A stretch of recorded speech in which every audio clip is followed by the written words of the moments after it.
குடும்ப அட்டைதாரர்களுக்கு பொங்கல் பரிசு தொகுப்புடன் பனங்கிழங்கு வழங்க தமிழக அரசு நடவடிக்கை எடுக்க வேண்டும் என்று பனை தொழிலாளர்கள் கோரிக்கை விடுத்துள்ளனர். இத்துடன் இந்த செய்தி தொகுப்பு நிறைவடைந்தது. அண்மை செய்திகளுக்காக இணைந்திருங்கள். இது நியூஸ் 18 தமிழ்நாடு.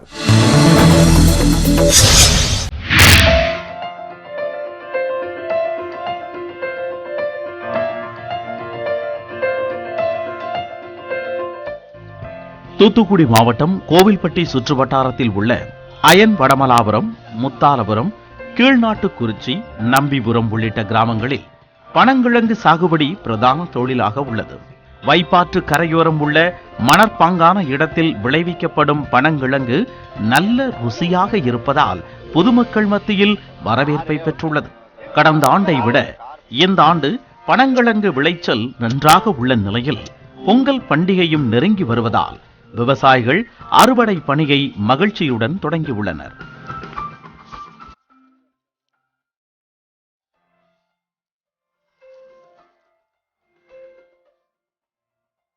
இந்நிலையில் ஊரடங்கு கட்டுப்பாடு காரணமாக வெளியூர் வியாபாரிகள் பனங்கிழங்கு கொள்முதல் செய்வதில் தயக்கம் காட்டி வருகின்றனர். உள்ளூர் வியாபாரிகள் மட்டும் தற்பொழுது கொள்முதல் செய்து வருவதால் பனை தொழிலாளர்கள் கலக்கமடைந்துள்ளனர். தூத்துக்குடி மாவட்டம் அயன் வடமலாபுரத்திலிருந்து பேசுகிறோம். பனை ஏரி தொழில் பார்க்க நாங்கள் இந்த எங்கள் கிழங்கு இயற்கையான கிழங்கு, எதுவும் உரம் யூரியா எதுவும் போட மாட்டோம். இல்லைன்னா இந்த லாக்டவுன் சொன்னனால இன்னும் வியாபாரிக்கு இன்னும் வரல. இல்லைன்னா தூத்துக்குடி, திருநெல்வேலி, கோயில்பட்டி, சாத்தூர் அங்கேருந்து வியாபாரி இப்போலாம் வருவாங்க. இல்லைன்னா எங்கள் கிழங்கு நேரம் விற்று முடிச்சிருப்போம். இப்போ தைப்பொங்கலுக்கு எடுக்க புறப்பட்டுட்டோம். இந்த லாக்டவுனால் வியாபாரி நீ வராமல் இருக்காங்க. வந்த உடனே ஒரு கிழங்கு 4 ரூபாய்க்கு விற்போம். அவங்க வாங்கிட்டு போய் எவ்வளோ கொடுக்காங்கன்னு தெரியாது. நாங்கள் விற்கிறது இங்கே ஒரு 4 ரூபாய்க்கு விற்போம்.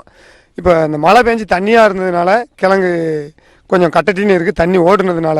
வழக்கமாக ஜனவரி முதல் வாரத்திற்குள் அறுவடை பணி முடிந்து விற்பனை செய்துவிடும் நிலையில் இந்த ஆண்டு பனங்கிழங்கு விற்பனை பாதிக்கப்பட்டுள்ளதாகவும் பனங்கிழங்கை அரசை கொள்முதல் செய்து ரேஷன் கடைகள் மூலம் மக்களுக்கு வழங்க வேண்டும் என்றும் பனை விவசாயிகள் வலியுறுத்தியுள்ளனர். இந்த பனங்களை அதாவது கரும்பு எல்லாமே குடும்ப அட்டைக்கு அந்த பொங்கல் பொருள் அரசு கொடுத்த மாதிரி பனங்கிழங்கு குடும்ப அட்டைகளுக்கு அரசு கொடுத்தா அந்த பனையர்களுக்கு ரொம்ப ஒரு சௌரியமாக இருக்கும். அடுத்து அவங்களுக்கு ஒவ்வொரு வருஷமும் அது போட்டு விற்கிறது ஒரு சிரமம் இல்லாமல் அரசே எடுத்து அந்த பனங்கிழங்கு எல்லா வீடுகளுக்கும் 25 கிழங்கு ஒரு குடும்ப அட்டை கொடுத்தோம்னா ரொம்ப அந்த பனையர்களுக்கு ஒரு வாய்ப்பாக இருக்கும். இது அரசு செய்யுங்கிறது ஒரு நம்பிக்கையில் இருக்கும். பொங்கல் அன்று மஞ்சள் கிழங்குடன் பனங்கிழங்கு வைத்து சாமி கும்பிடுவது வழக்கமாக உள்ளது.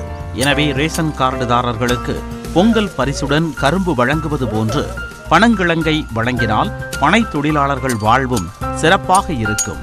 நியூஸ் 18 தமிழ்நாடு தொலைக்காட்சி செய்திகளுக்காக கோவில்பட்டியில் இருந்து செய்தியாளர் மகேஸ்வரன்.